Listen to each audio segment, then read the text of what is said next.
Hey everybody, how's it going today? Hope you're all doing pretty well. Today I've got I've got the parts of my Super Pro 81 on the bench. This is the crank that I bought for it. It's actually a ProMac 850 crank.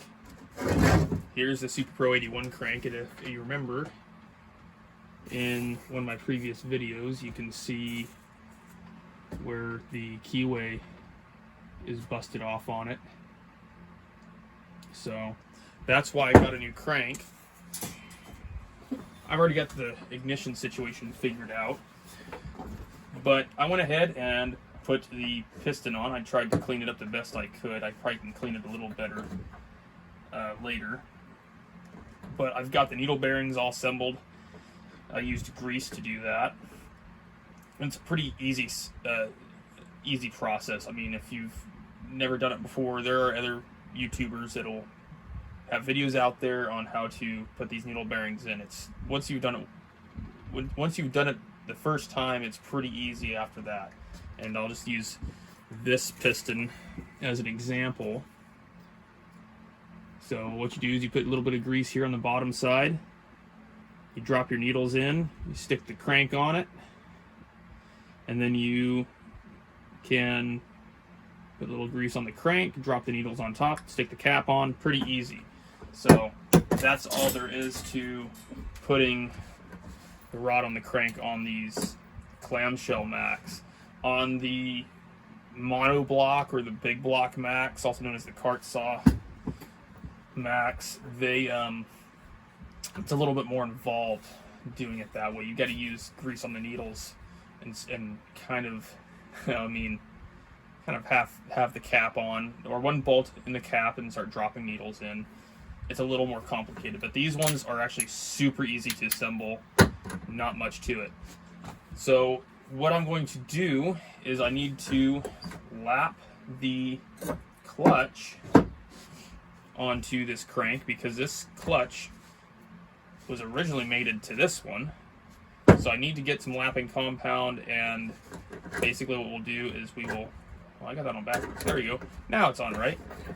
Go ahead and lap that on. Same thing with the crank. Or not the crank, but the flywheel to the crank. I need to take the key out. So what I've got up here, we'll do the clutch side first. So I've got some fine lapping compound. You don't need really coarse stuff to do this. All right. You can use fine lapping compound. So what you do is you just take yourself a little bit and kind of dab it on the crank. Not super difficult to do.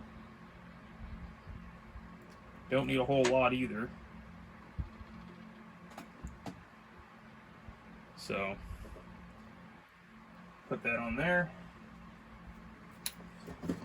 You take your clutch, stick it on there, and you just kind of work it back and forth, just like lapping valves. All right. Kind of do a little bit here, spin it, pick it up. And what that'll do is that'll wear the two mating surfaces to each other, and it'll actually mate the two surfaces. So that way the clutch doesn't slip. And that's really, really important on these, because they don't have a keyway. They are just a taper that holds it together, and you got to make sure that this nut is cranked down really, really well. And I think that's what's happened in the past when I've seen these bust off, is maybe people over torque them, or they back off and then this starts wobbling and somehow it cracks it right here in the threads. So that kind of stinks when that happens, because then you got to go find the crank, right? I thought it was kind of cool though. I saw on that 850 that Tin Man did. I know I talk about him a lot. I just really like his videos, honestly. They're pretty informative, and he's just meticulous about things, and he's good at explaining. And I feel like he's a guy you can get along with pretty easily, so what isn't there to like about him? So, anyway, he used an 800 crank in that 850, which I didn't even know they could even fit. That's just kind of cool that he did that. I mean, if it wasn't for making that video, wouldn't have ever known that. I would have figured that an 800 and an 850 did not have interchangeable cranks, but supposedly it made the saw zippier, so I wouldn't know unless I ran it, but I'll take his word for it. They're supposedly a lighter weight crank than what the 850s had. I'm going to go ahead and stick a little bit more on here. So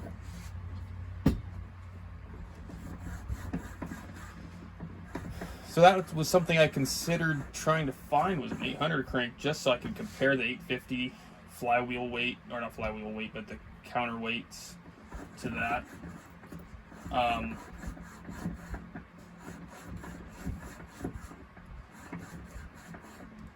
But yeah, so you got to make sure, like I said, you want to make sure you got this mated in really, really well. And I think they use the same clutch on all of them, all the Pro Max and all the smaller Super Pros. So that 81 and smaller all use kind of the same clutch, I believe. I don't know that for sure. I'd have to tear down. I'd have to tear down my Pro Mac to confirm that. I really don't want to take it apart right now. That's for a whole other video. So okay. So if I take my light and bring it over here, so I can show you.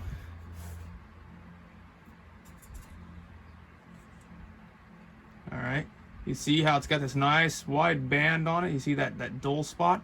That is where the clutch has now mated to the crank. So we've got that all done. I just want to go ahead and I want to clean this lapping compound out of here. All right.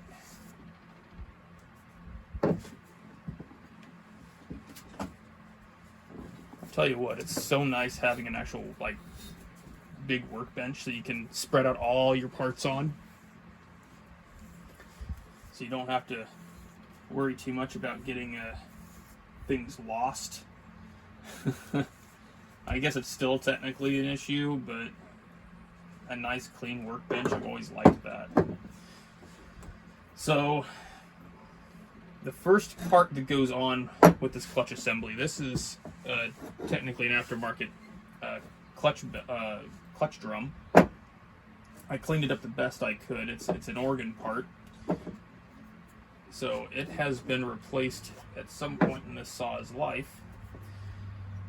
So you've got this little washer, and this is extremely important to have on there. Without this washer, the needle, or not needle bearing, but the clutch drum, here I will show you what happens, is if you stick this drum on, it goes all the way up against that bearing. It's not supposed to. And you see how the needle bearing sits up? That is not the way it's supposed to be assembled. Alright, so we get the needle bearing back out. We take our washer, stick that on. Alright, I've already greased this needle bearing. Stick that on there, and you see how that washer sits in between the crank shoulder and the bearing. Now when we stick our drum on, it's spaced out, and their needle bearing is not sitting out past where it's supposed to inside the drum. So that is an extremely important piece. Make sure that you don't lose that. I'm going to make sure that I put my sprocket on before I reassemble all this. So there you go. And then we've got our clutch, which we have lapped into our new crank. And now I need to figure out which one of these nuts goes on here. I believe it is this one. And by the way, you can't mix up the two nuts for this crank because the PTO side is reverse thread. So if it's not going on, it's not the right one. I believe it's this one. I set them next to each other. Yeah, there you go. So you can't get them mixed up. Now, I'm not sure if there's supposed to be some type of a washer that sits down in here. Let me get this nut off and show you. Down in here. I don't believe there's supposed to be. Maybe at one point there was, but it wasn't there when I took the saw apart. And you can even see the witness mark here on the nut where it's been riding on the clutch. So this goes on here. I'm gonna kind of get that finger tight. I've got my wrench, and I will snug that down. And then our next step is to try and get this key out of here, which is going to be really fun because I want to lap the flywheel to the crank next. So I'm going to see about using these pliers to get this key out of here. So I'm going to go off camera for a bit. There it goes. Pops out. It's easier for me to just hold on to it in my lap. So what I'll do now is I'll take some of this lapping compound. That's actually probably too much. There you go. And put it right here where the flywheel and the crank is going to ride on the crank. Alright. Let's get some right over here.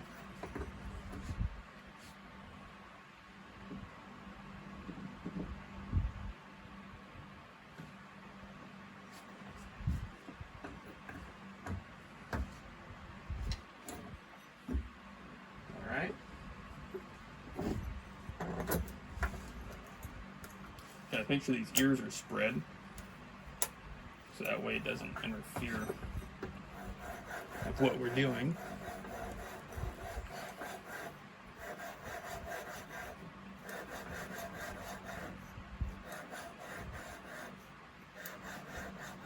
So that's like just like on the clutch side, you got to make sure that you work it back and forth and spin it. Now this flywheel, I ordered it off of eBay, and the seller said it was an 850 flywheel. So I don't know if it is an 850 flywheel, because it seems that when I've seen videos of other people working on these saws, the 850 has kind of a weird flywheel, and so does some of the Super Pro 81s. They've got like a lot of little fins. This is an identical flywheel to what came on this saw originally, so I really don't know if it changed at some point in its life. It might have. I wouldn't doubt it. This saw is pretty well worn. So I'll go ahead and I'll pop this off. I'll put a little bit more of this lapping compound on there. And you don't need like a super coarse compound to do this. That's why I'm using this fine lapping compound. You don't need to be like super aggressive with it. Alright.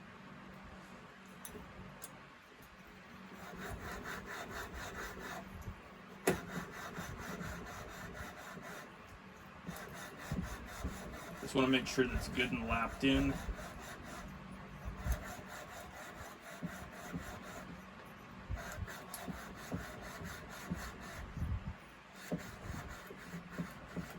See, now you start feeling a little bit of that resistance in there, and that means that it's starting to lap in more,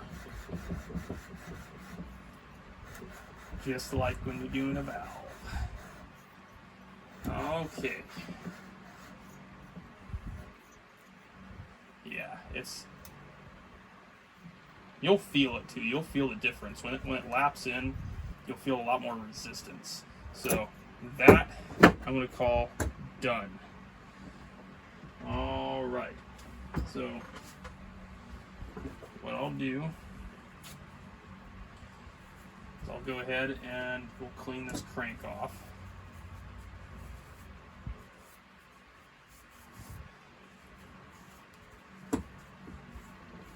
I want to clean in through the keyway as well. So we'll take my little screwdriver and our paper towel. We'll get that out of there.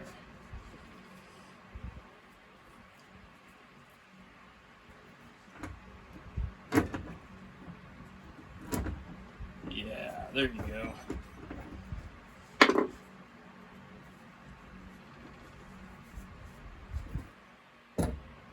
All right.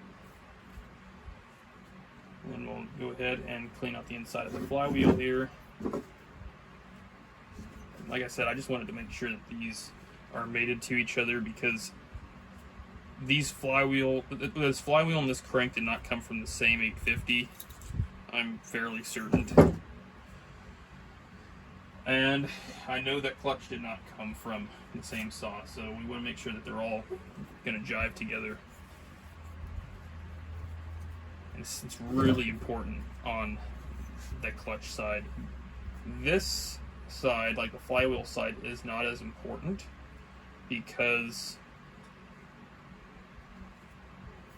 of the keyway, but it doesn't hurt to do it. With like the go-kart engines, when you buy flywheels for them, the company tells you that you need to lap them in. So that's kind of why I'm doing this.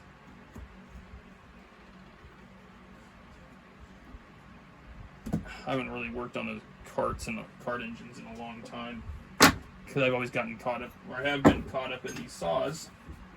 I think the saws are a little bit more entertaining, especially since you can make money off of them by going cutting firewood for people, trimming trees, stuff like that.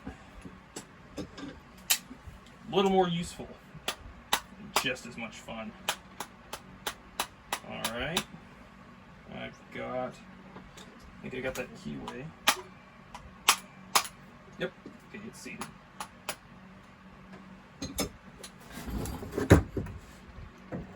And it hasn't gone on yet. Ah, there it goes. All right. So you got to kind of spread those open.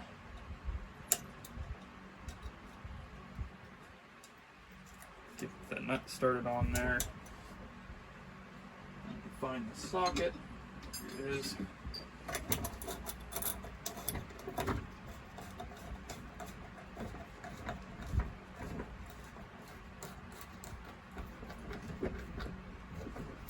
All right. Make sure it's going the right way. Just kind of snug it up for right now. And once the saw is fully assembled, I'll go back through and check the clutch nut and the flywheel nut,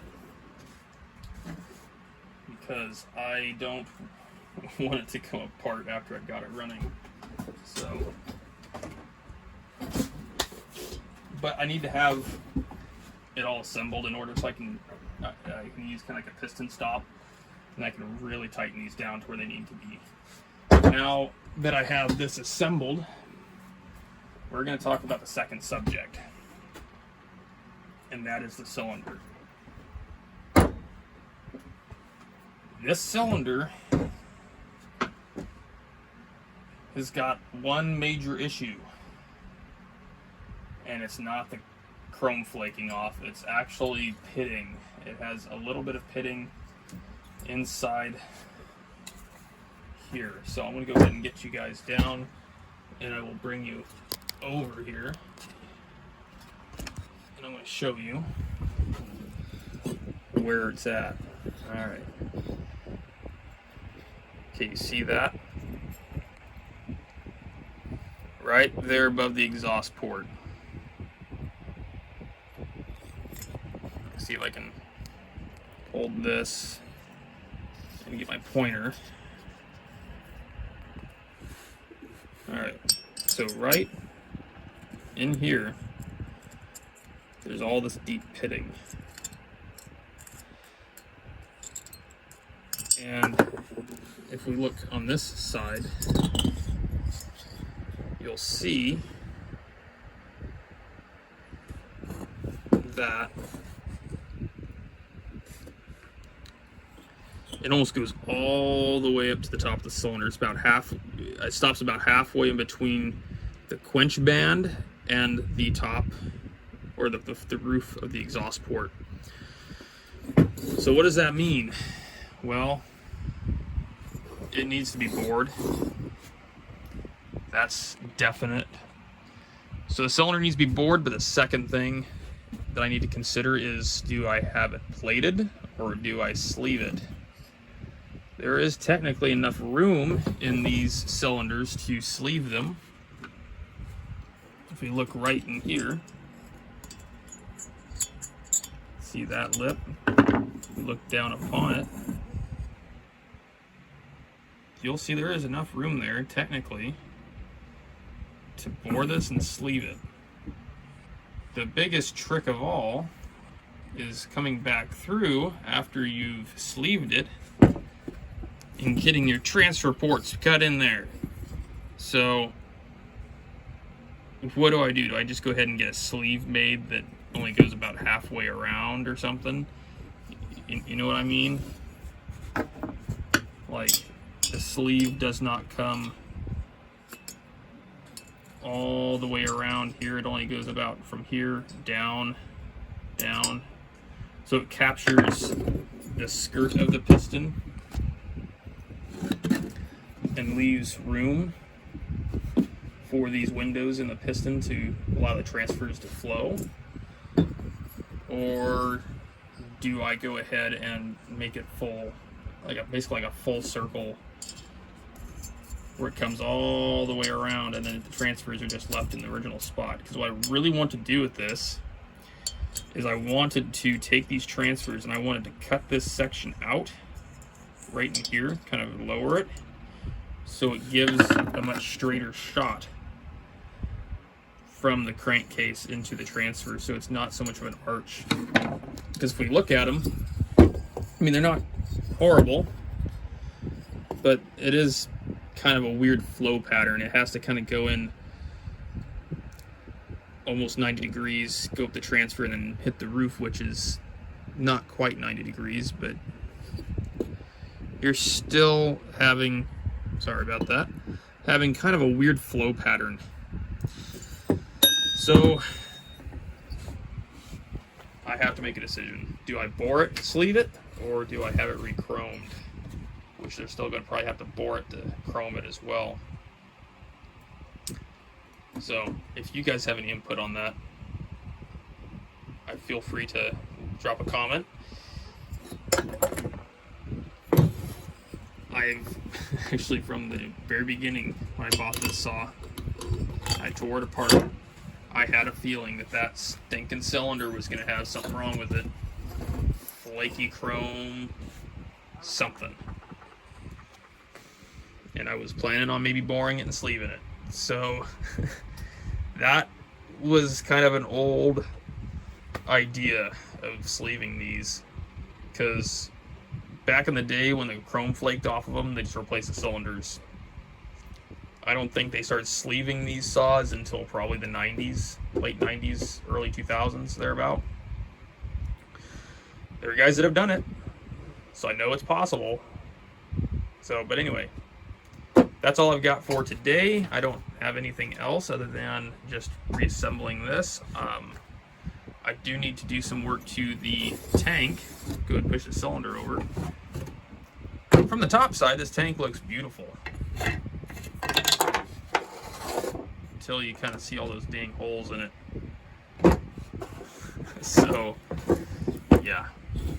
I need to figure that out. I'm thinking I'm going to use an epoxy, because I've got, let's see here, how many holes are in this tank? I've got one up here, got another here, another here, here. So I got 6 freaking holes that I gotta fill in this tank, because finding one of these tanks is not easy. So yeah, I'm thinking I'm gonna use like clean this up with a burr really well, and then put an epoxy over top of it, and then red coat it on the inside, which will then of course trap all the little bits of white death that are in the tank. You know what I'm talking about? If you've worked on these Macs, you know exactly what I'm talking about. Just look at it. Look at all the white death. It has encapsulated my tank and eaten holes in it. Now, that's what you get for making tanks out of magnesium and then not coating them. So it's a pretty common problem for these Macs. But that's all I have for today. In the next video, I hope I will have a solution for this cylinder. This is a project that's taken, I think, way too long. I've had this project, I think, for 5 years now, and it's been apart for about 4. Just slowly collecting parts. The next thing I think I'm going to try and work on is my big yellow bastard. I would want to work on that. I need to find a PTO crank seal because that one was bad when I tore it apart. But I also have my 250 back here that I want to work on. But I also really want to get my Super Pro 81 running, and I really want to run it. I've been waiting, like I said, for about 5 years just to run this stinking saw. And time will march on, and I will just have to wait a little longer before I have everything. But that's all I have for you guys today. Thank you for watching, and see you again soon.